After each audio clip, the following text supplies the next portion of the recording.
লাগেনি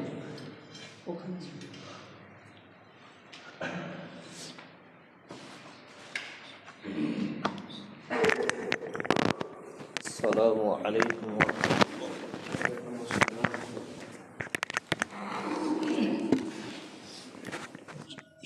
اللهم بارك اللهم رب هذه الدعوة محمد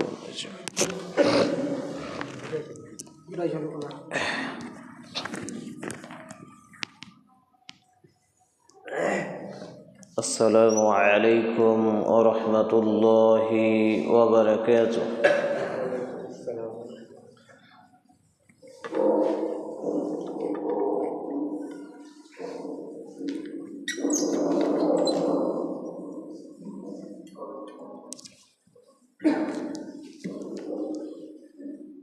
إن الحمد لله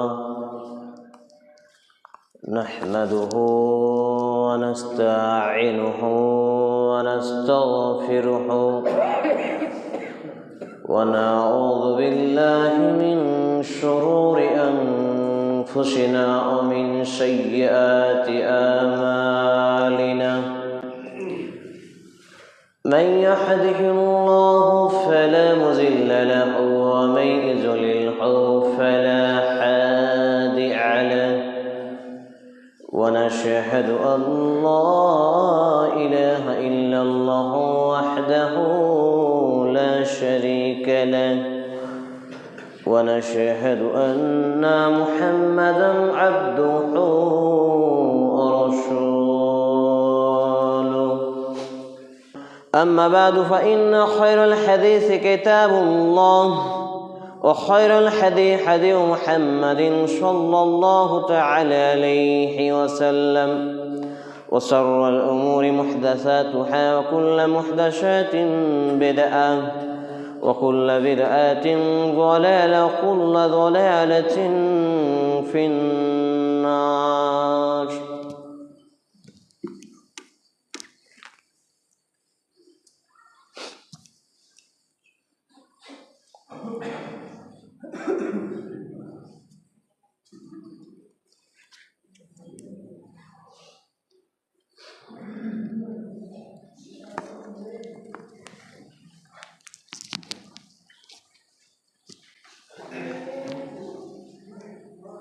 الحمد لله رب العالمين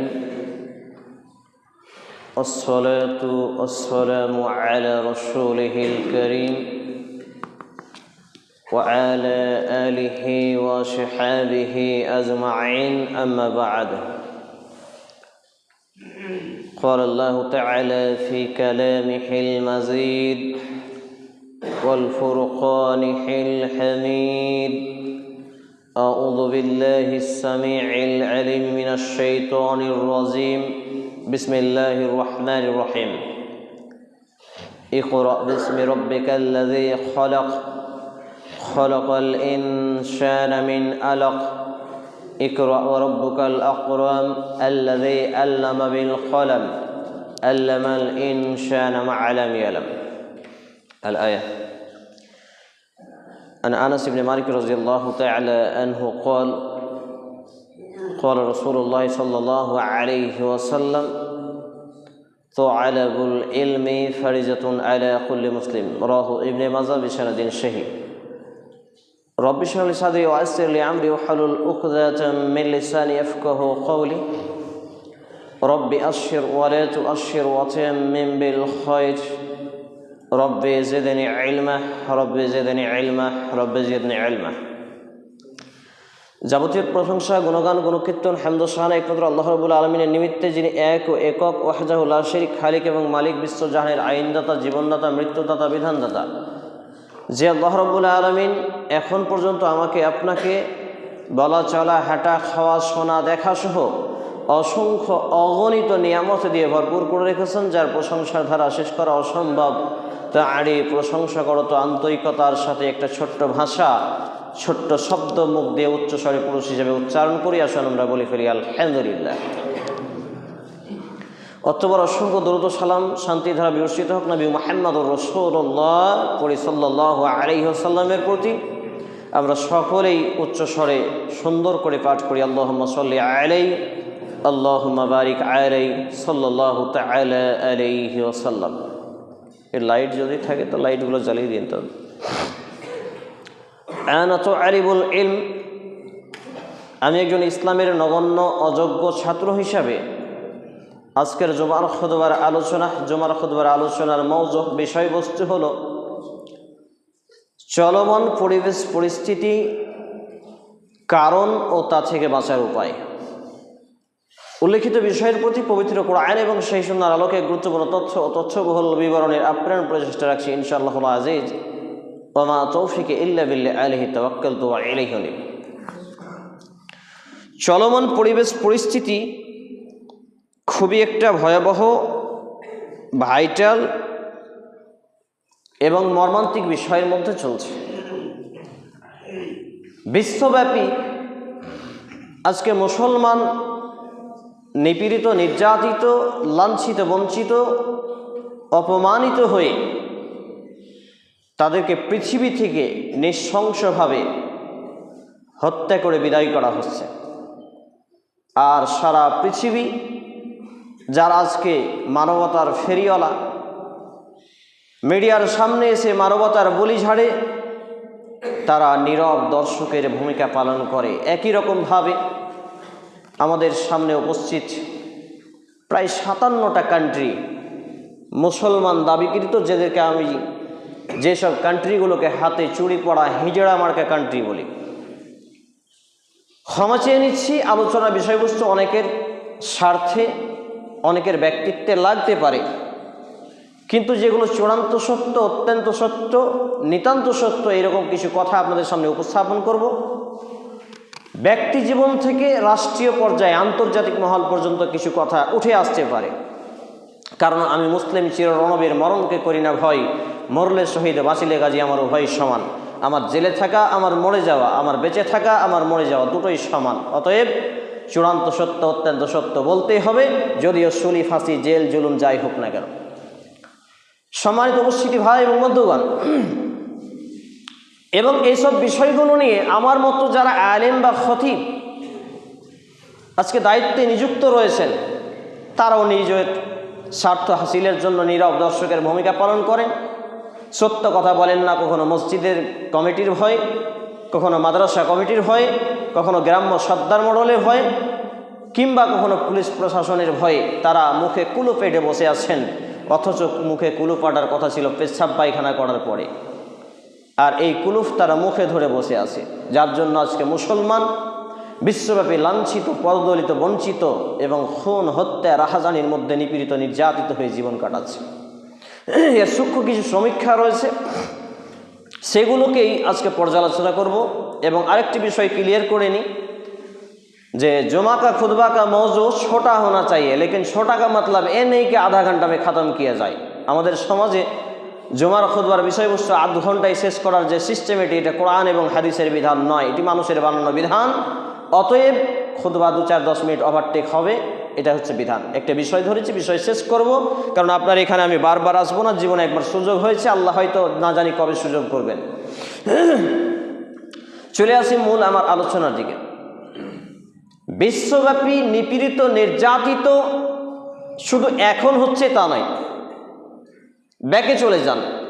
এই সময় থেকে, আজ থেকে 1500 বছর আগে, 1445-46 বছর আগে, যখন নবী মুহাম্মদ রাসূলুল্লাহ সাল্লাল্লাহু আলাইহি ওয়াসাল্লাম পৃথিবীর বুকে আগমন করেননি, তার পূর্ব মুহূর্তে চলে যান। সেই সময়টাকে বলা হতো আইয়ামে জাহেরিয়া।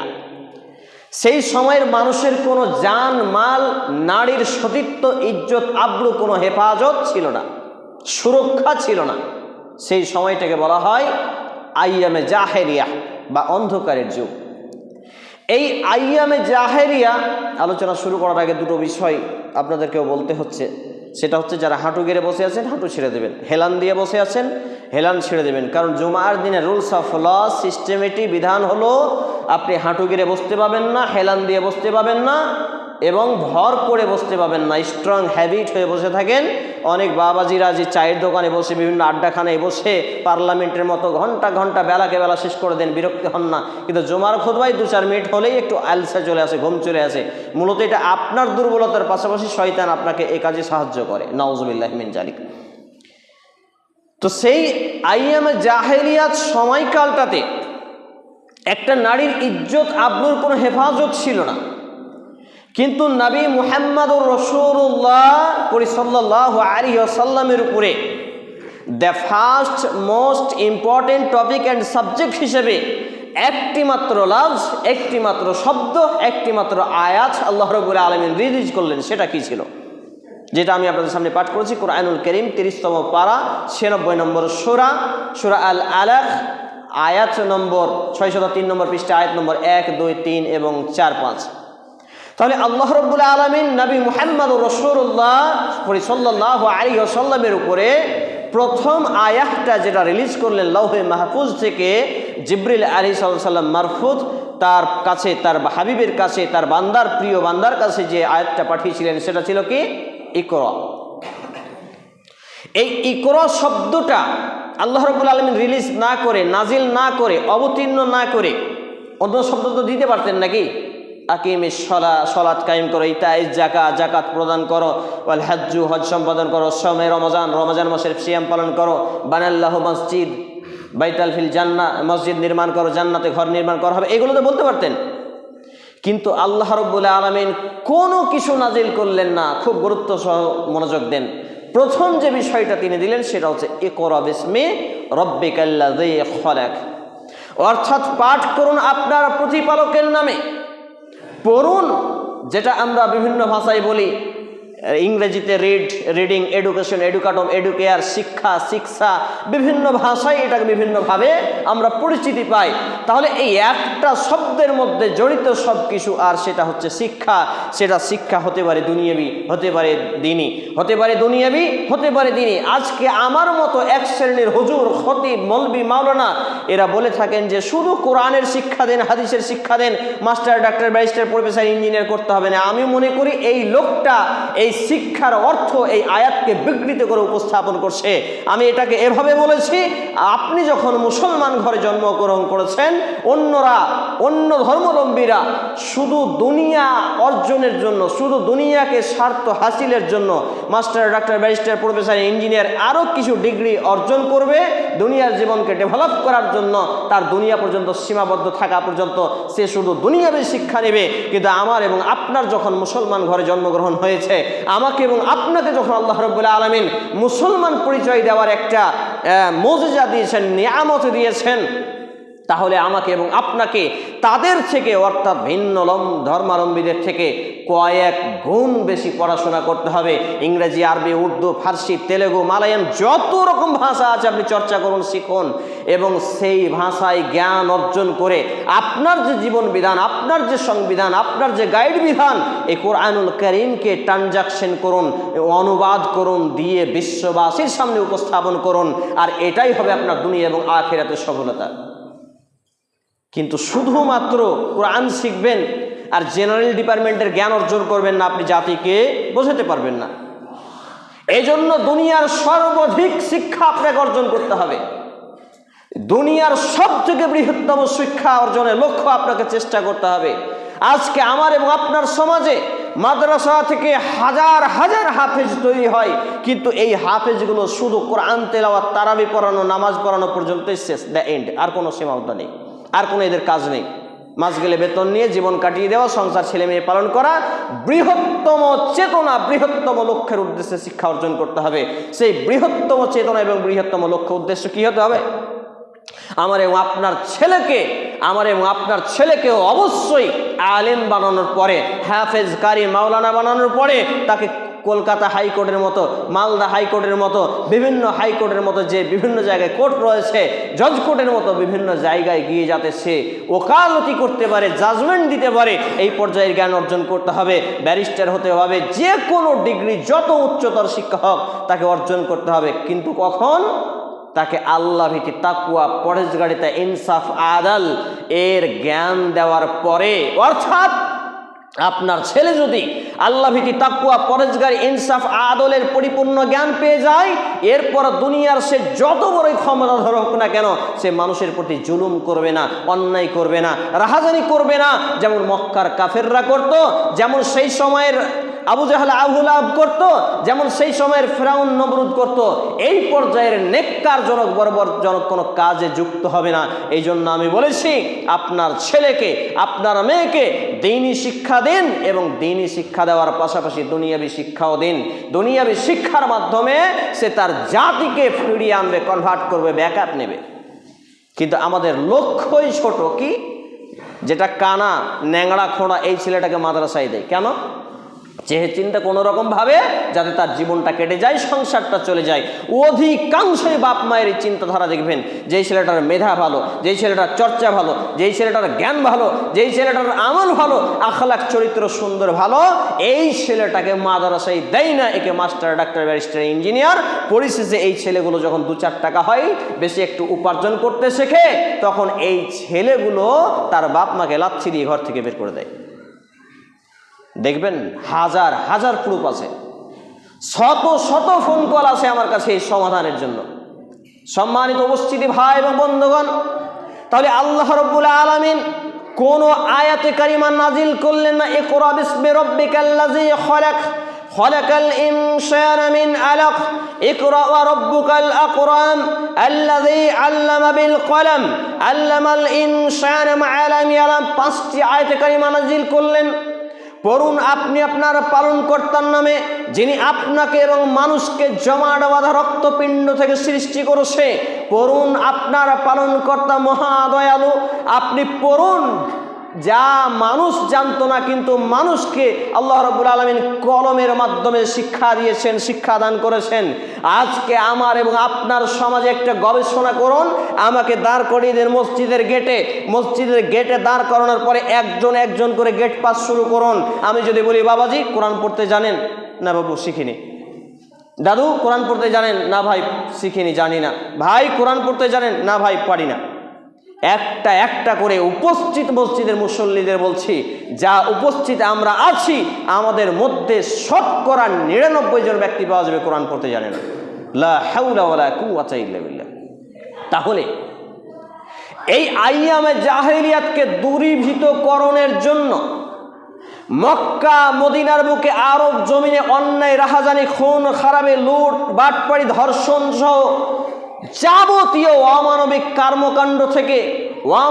কর্মকাণ্ড থেকে দূর করার জন্য, দূরভূত করার জন্য আল্লাহ রাব্বুল আলামিন একটি লাফজ নাজিল করলেন। সেটা ছিল ইকরা বিসমি রাব্বিকাল্লাযী খালাক।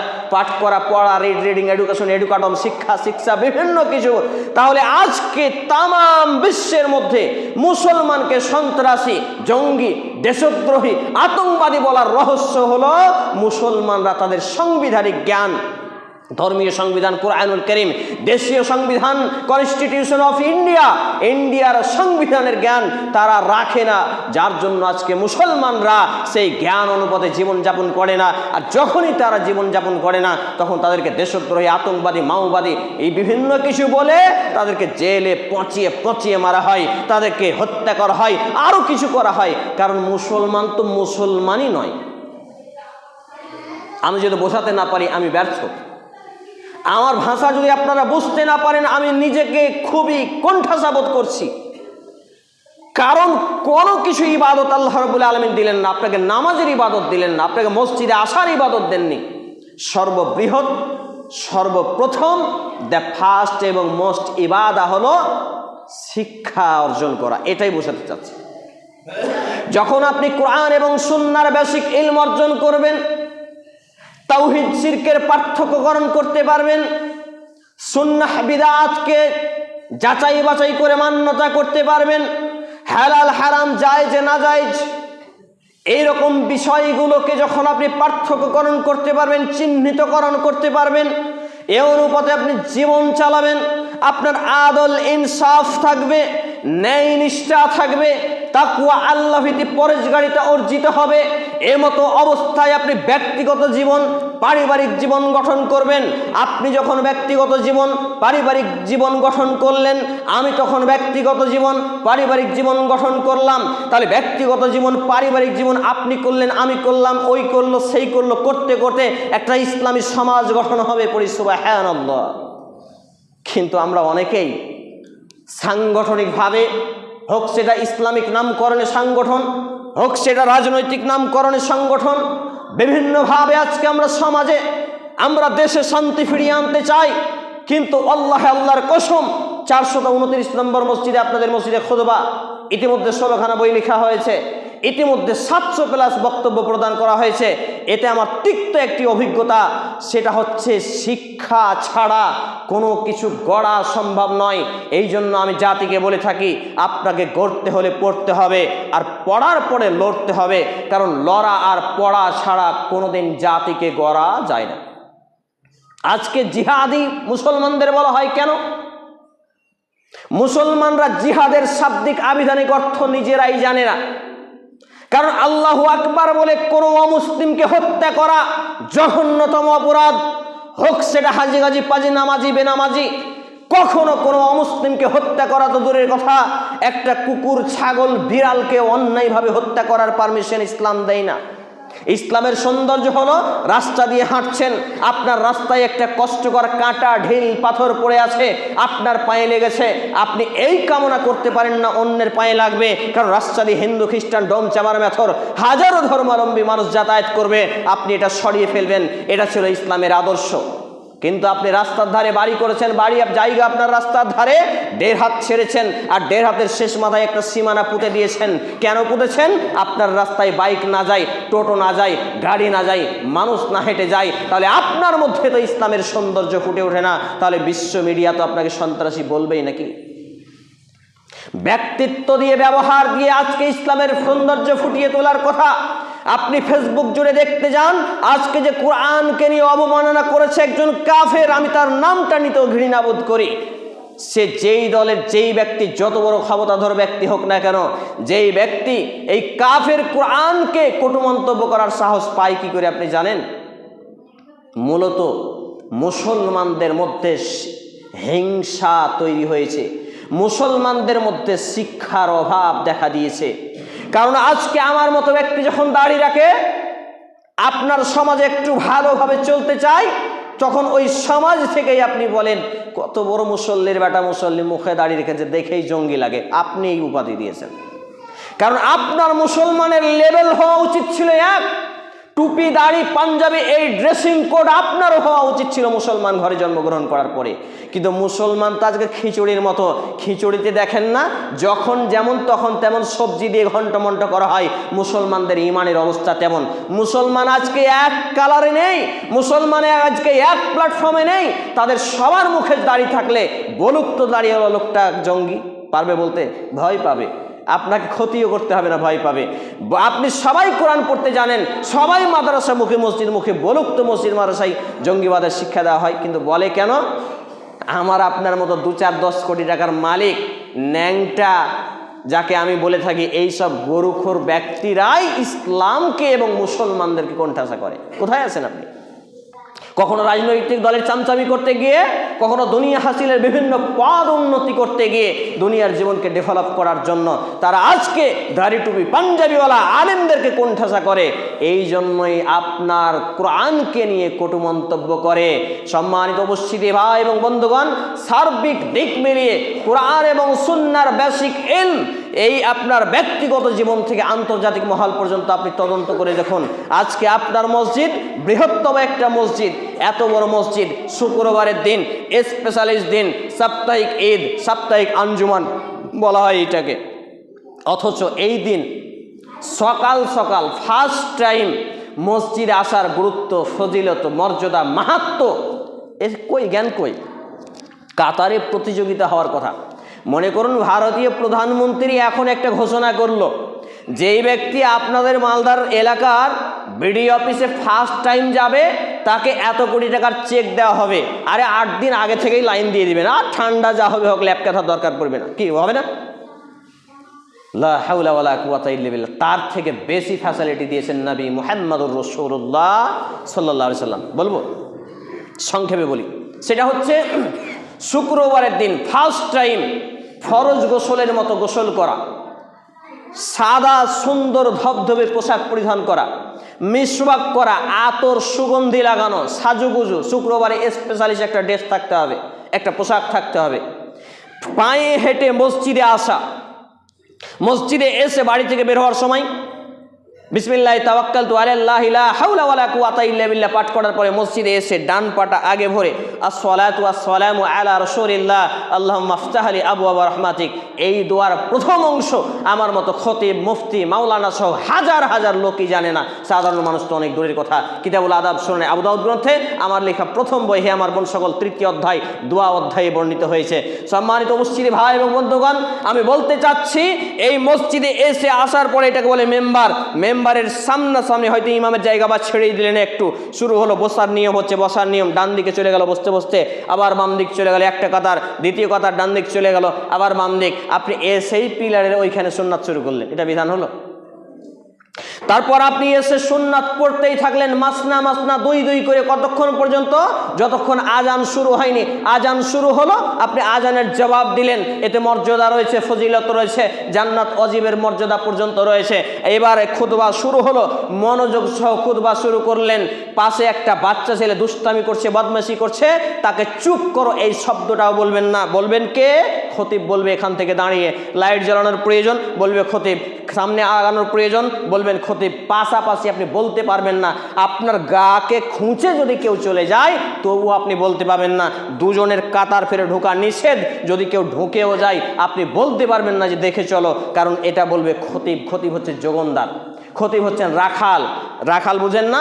ছাগলের পাল এদিক ওদিক যখন চলে যায় তখন খতিব সতর্ক করবে এইরকম ভাবে। তাহলে এবার আপনি খুতবা শুনলেন মনোযোগ সহ, এবার ইমামের তত্ত্বাবধানে সলাত আদায় করলেন।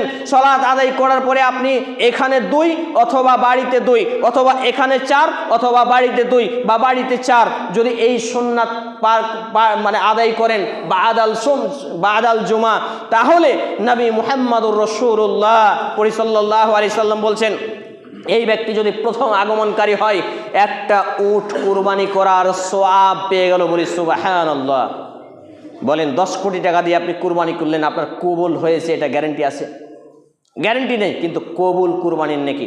ব্যক্তি যদি সেকেন্ড হয় একটা গরু কুরবানি করার সওয়াব পেল, ব্যক্তি যদি তৃতীয় হয় একটা দুম্বা, চতুর্থ হয় একটা খাসি, পঞ্চম হয় একটা মুরগি, ষষ্ঠম হয় তাহলে একটা ডিম, তারপর আর কোনো বেনিফিট নেই।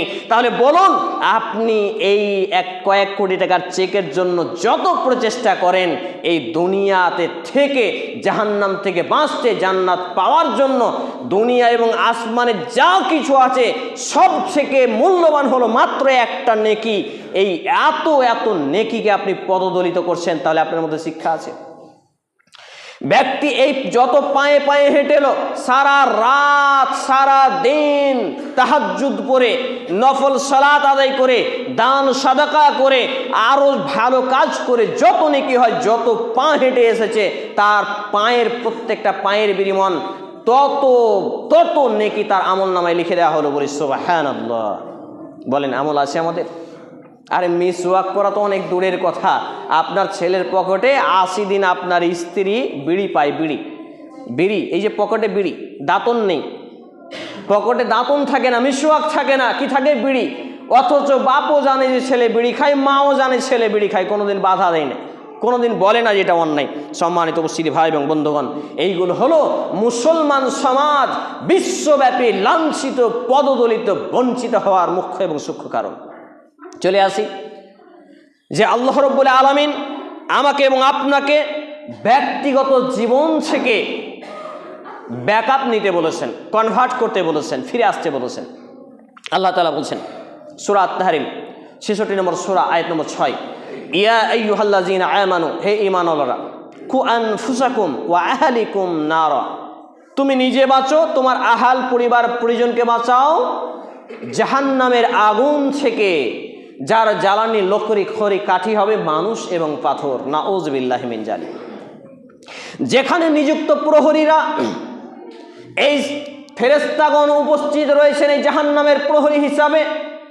এরা শাস্তি দানে বড়ই কঠোর, তাদের হৃদয়ে মায়া ভালোবাসা বলে কিছু নেই, কারণ আল্লাহর আদেশ পালন করাটাই তাদের কাছে মেন ইবাদত। এই মতো একটা ভয়ঙ্কর জায়গা থেকে আল্লাহ তাআলা আমাকে, আমার পরিবারকে জাহান্নামের আগুন থেকে বাঁচাতে বললেন। এখন আসি, আমি কি জাহান্নামের আগুন থেকে বাঁচতে পারবো? আমার পরিবারকে কি বাঁচাতে পারবো? এইখানে দাঁড়িয়ে, এইখানে বসে সমীক্ষা করুন। কারণ আজকে কোরআন এবং সুন্নাহকে পদদলিত করেছি আমরাই। ফেসবুকের মতো জায়গায় মুসলমান হয়েও অন্য ধর্মাবলম্বীদের নিয়ে কটু মন্তব্য করছে।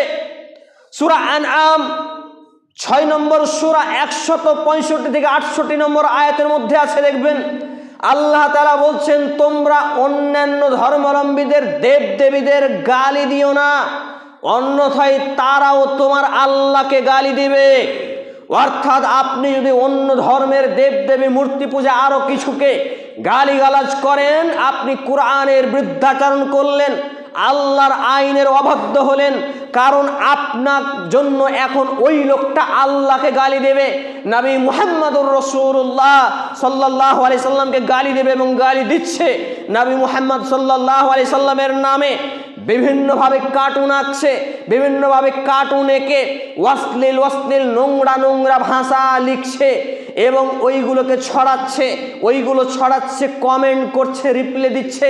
আমার আপনার ঘরের গরু খাওয়া, খাতনা করে দেওয়া ছেলে মেয়েগুলো তার কমেন্ট দিতে দিতে দাঙ্গা ফাসাদ তৈরি হচ্ছে। আমি এই জন্য বলেছি, সোশ্যাল মিডিয়া অ্যাভয়েড করুন, নিউজ চ্যানেল বয়কট করুন, কোরআন সুন্নাহ আঁকড়ে ধরুন। আর সোশ্যাল মিডিয়া ঘাঁটতে এদের মতো ব্যক্তির জন্য আজকে মুসলমান এবং ইসলাম প্রশ্নবিদ্ধ। ওই ব্যক্তিটাকে জিজ্ঞেস করলে হয়তো শুক্রবারে ঠিকভাবে নামাজ পড়ে না, 5 ওয়াক্ত নামাজ যে অনেক দূরের কথা, পেচ্ছাপ করে মুতে পানি পর্যন্ত নেই না, এই লোকটা ইসলাম নিয়ে কথা বলছে আর অন্যরা এই লোকটার জন্য ইসলামকে প্রশ্নবিদ্ধ করছে। আজকে সমীক্ষাটা আমার এবং আপনার মধ্যে ঘুরিয়ে দিন। অন্য ধর্মাবলম্বীরা আমাকে এবং আপনাকে দেখে ইসলাম চিনে, কোরআন হাদিস বুঝে নয়। আরে আপনি যদি কোরআন হাদিস না বুঝেন, তাহলে তারা কি আপনার কোরআন হাদিস বুঝবে? শুক্রবার করে এলেও কম করে মাসে 4টা দিন আসেন নাকি? ওয়াজ নসিহত বিভিন্ন কিছু শুনেন, এত কিছু শোনার পরে 5 ওয়াক্ত নামাজি হতে পারলেন না, কোরআনটা শিখতে পারলেন না, দাড়িটা হস্তকে মুক্ত হলো না, টাকনুর উপরে পোশাক হলো না। এক ভাই বলছিলেন যে নামাজের সময় নাকি প্যান্ট গুটিয়ে ফেললেই হবে। সহিহ আল বুখারী হাদিস নাম্বার 813, 814, 815 এবং আরো কয়েকটি হাদিস বর্ণিত হয়েছে কিতাবুল আজান 10 নম্বর পর্বে, যে সালাতরত অবস্থাতে প্যান্ট, হাতের জামা কোনো কিছু ফোল্ড বা ভাঁজ করে রাখা যাবে না। আপনি শুধু সালাতরত অবস্থায় নয়, সিফাতুন সালাতুন নবী আল্লামা নাসিরুদ্দিন আলবানী রাহমাহুল্লাহ হাদিসের ব্যাখ্যা নিয়েছেন তার গ্রন্থে, যে শুধু সালাতরত অবস্থায় নয়, কোনো অবস্থাতে কোনো মুসলমান প্যান্ট জামাকে গুটিয়ে ফোল্ড করে রাখতে পাবে না, কেটে ফেলতে হবে। এটা অপচয়। অনেক সময় শয়তানে সুসুড়ি দেয়, একবার নামিয়ে নে, একটা বেটি ছেলে দেখলেই বলবে একবার নামিয়ে নে, তখন নামিয়ে নেবেন, অতএব কেটে ফেলে দিতে হবে। অথচ অনেক নামাজি নাকি বলেন যে গুটিয়ে নামাজ পড়লেই হবে। সম্মানিত উপস্থিতি ভাই এবং বন্ধুগণ, কোরআন হাদিস যদি আপনি না বুঝেন, আপনি না মানেন, তাহলে অন্য ধর্মাবলম্বীরা কি কোরআন হাদিস পড়ে বুঝে? ওরা আমাকে এবং আপনাকে, আপনার চরিত্র ব্যবহার দেখেই বুঝে যে এটা কিভাবে। 2 ভাইয়ে জমি নিয়ে দ্বন্দ্ব, আপনাদের মায়ের পেটের ভাই, 2 ভাইয়ে জমি নিয়ে বিবাদ, এক ভাইকে হত্যা করে দিল। ঘটনা আছে কি আছে না? নিউজ পড়েন কি পড়েন না? হাজারো ঘটনা। তাহলে এইগুলোই তো সন্ত্রাসী কর্মকাণ্ড নাকি? আমার মতো ব্যক্তি যখন হক কথা বলে, খুতবা বক্তব্য একটু কণ্ঠ জোরালো সুরে হক কথা বলে, তখন আপনি মসজিদ কমিটি, মাদ্রাসা কমিটি, গ্রাম্য সর্দার মডেল, মেম্বার প্রধান, আরো কিছু, অথচ আপনি মুসলমান, আপনি বলছেন এই লোকটাকে আর দ্বিতীয়বার খুতবা দিতে দেবে না। তার কে শত্রু হলো? আমি এই জন্য বলি, অন্য ধর্মাবলম্বীদের চেয়ে ইসলামের শত্রু যুগে যুগে মুনাফিকরাই ভয়ঙ্কর। অন্যরা ইসলামের ক্ষতি করতে পারেনি, কিন্তু এই মুনাফিকরা ইসলামের ক্ষতি বেশি করেছে। আপনি দেখেন, নবী মুহাম্মদুর রাসূলুল্লাহ সাল্লাল্লাহু আলাইহি সাল্লামের উহুদ প্রান্তে যে রক্তাক্ত শরীর, দাঁত মুবারক ঝরেছিল, এর পেছনে রহস্য কি? হাজার হাজার সাহাবী শাহাদাত বরণ করেছিলেন। এর পেছনে রহস্য কি? আরে পড়াশোনা তো করেন না, ইসলামের ইতিহাস পড়েন, তাহলে তো বুঝবেন। অন্যরা না বুঝে যদি আপনাকে কোনো কিছু করেও তবুও আপনি বিশ্বের কাছে কারো না কারো কাছে মাথা তুলতে পারবেন, কিন্তু আপনার মুনাফিকরা যখন অন্যায় করবে তখন আপনি বিশ্বের কাছে মাথা তুলতে পারবেন না। মাথা এরকম করতে হবে। সম্মানিত উপস্থিতি ভাই এবং বন্ধুগণ, আমি বলছিলাম যে আজকে যদি আমাদের মধ্যে সুশিক্ষার বীজ বপন না করতে পারি, বিশ্বব্যাপী মুসলমান যে পরিমাণ নিপীড়িত নির্যাতিত হচ্ছে, আগামী প্রজন্মকে আরো কচুকাটা করা হবে। আজকে অনেকেই বলছে না, দুই সরকার নীরব দর্শক, মুসলমানদের ছেলেরা বিভিন্ন রাজ্য থেকে লাশ হয়ে ফিরে আসছে। আমি এই বক্তব্য 10 বছর আগে দিয়েছিলাম। মুসলমানের বাচ্চা, তুমি কোনো রাজনৈতিক দলের চামচামি করিও না, হোক না যত বড় মুসলমান লেভেলে সেই নেতা বা পার্টি। এই কথা বোঝাতে পারিনি, তবে যেই সব শিক্ষিত সমাজ বুঝেছে তারা বেঁচেছে, ফিরে এসেছে।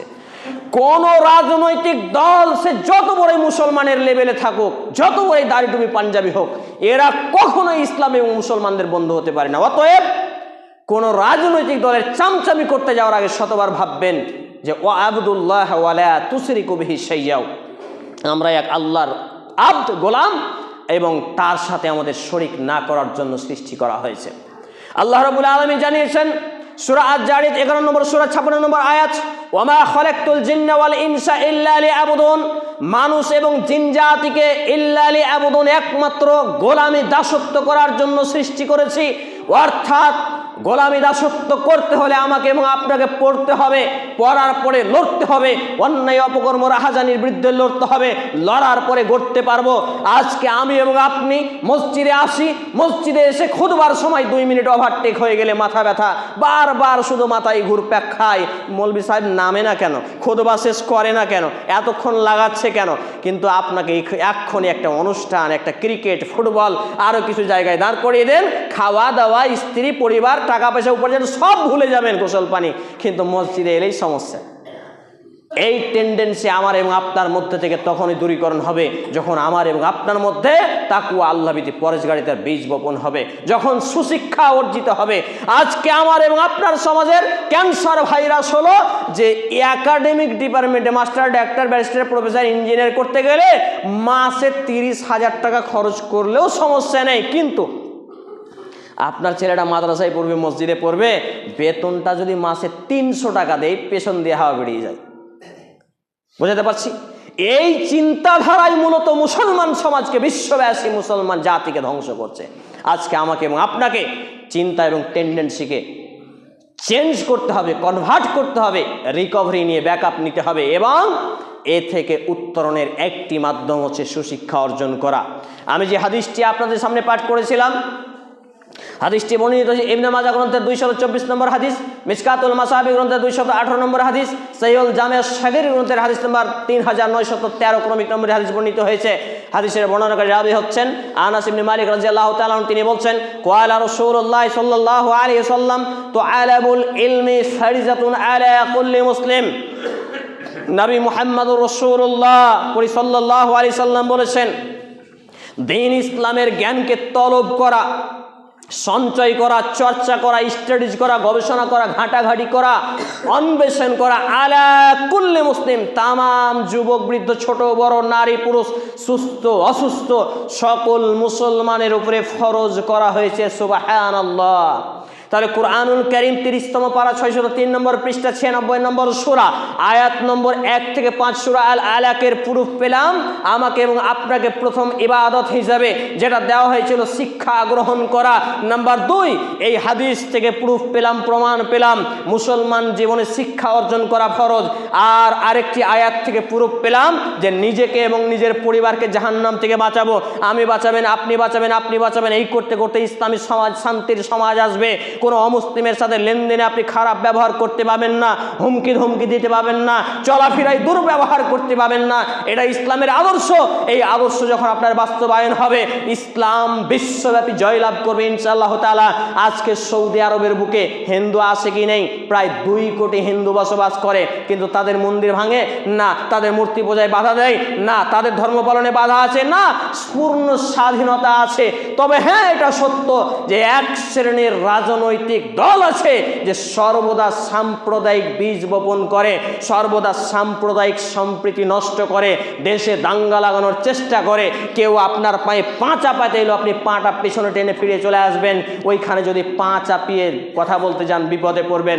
অতএব পড়াশোনায় মগ্ন হন, সোশ্যাল মিডিয়া ব্যবহার করুন, ব্যবহার কমিয়ে দিন। এই সোশ্যাল মিডিয়া ব্যবহার কমিয়ে বিশেষ করে ফেসবুক আর যতগুলো নিউজ আসে প্রায় নিউজ দালাল, আজকে বিভিন্ন রাজনৈতিক দলের দালাল, এই সব নিউজগুলোকে বয়কট করুন। আর মুসলমানদের মধ্যে ভ্রাতৃত্ব ভালোবাসা রাখুন। প্রতিবেশী হিন্দু খ্রিস্টান যাই হোক তার প্রতি ভ্রাতৃত্ব ভালোবাসা রাখুন, তার বিপদে পাশে দাঁড়ান। আপনার ব্যবহার মাধুর্য দিয়ে মানুষের ইসলামের সৌন্দর্য ফুটে উঠবে। আমি যতগুলো কথা বললাম সমস্ত কথাগুলো যদি আপনি মেনে চলতে পারি, ইনশাআল্লাহ তাআলা আগামী প্রজন্ম এক বিপ্লবী সমাজ দেখবে। এই আশা, এই প্রত্যাশা মহান আল্লাহ সুবহানাহু ওয়া তাআলার সামনে রেখেই আজকের জুমার খুতবা আলোচনা এখানেই জানাচ্ছি।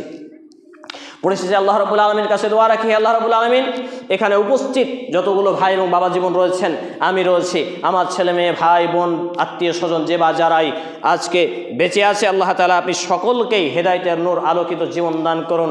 আমরা বলি আল্লাহুম্মা আমিন। হে আল্লাহ রাব্বুল আলামিন, আমাদের এই উপস্থিত হওয়ার ওসিলায় আমাদের জীবনে যারা অজানা প্রকাশ্যে গোপনে ছোট বড় দিনে রাতে সব পাপগুলোকে মাফ করে দিন। আমরা বলি আল্লাহুম্মা আমিন। হে আল্লাহ রাব্বুল আলামিন, আমরা যারা অসুস্থ আমাদেরকে পূর্ণাঙ্গ শিফায়ে কামিল আজিল দিন। আমরা যারা অভাবী আমাদেরকে অভাবমুক্ত হালাল জীবিকা নির্বাহ করার তৌফিক নসিব করুন। আমরা বলি আল্লাহুম্মা আমিন। হে আল্লাহ রাব্বুল আলামিন, আমাদের যারা মুসলমান হয়ে মৃত্যুবরণ করছে প্রত্যেকের বাপ মা ভাই বোন আত্মীয় স্বজন, বিশেষ করে আমার মা গত 50 মাস আগে দুনিয়া ছেড়ে চলে গেছেন। আমার আব্বা আলেম মানুষ ছিলেন রাহিমাহুল্লাহ, তিনি 3 আগস্টে দুনিয়া ছেড়ে চলে গেছেন। নানা নানি চলে গেছেন। আল্লাহ রাব্বুল আলামিন, জানি না অন্ধকার কবরে তারা কীভাবে আছেন, তাদের জীবনে ভুল ত্রুটি ক্ষমা করুন, তাদের কবরে শান্তির বিছানা বিছিয়ে দিন, তাদেরকে জান্নাতুল ফেরদাউস নসিব করুন। আমরা বলি আল্লাহুম্মা আমিন। এ দাবি, এ দোয়া, এ দরখাস্ত মহান আল্লাহ সুবহানাহু ওয়া তাআলার সামনে রেখে আমরা আমাদের জুমার খুতবা আলোচনা এখানে দিতে চাই।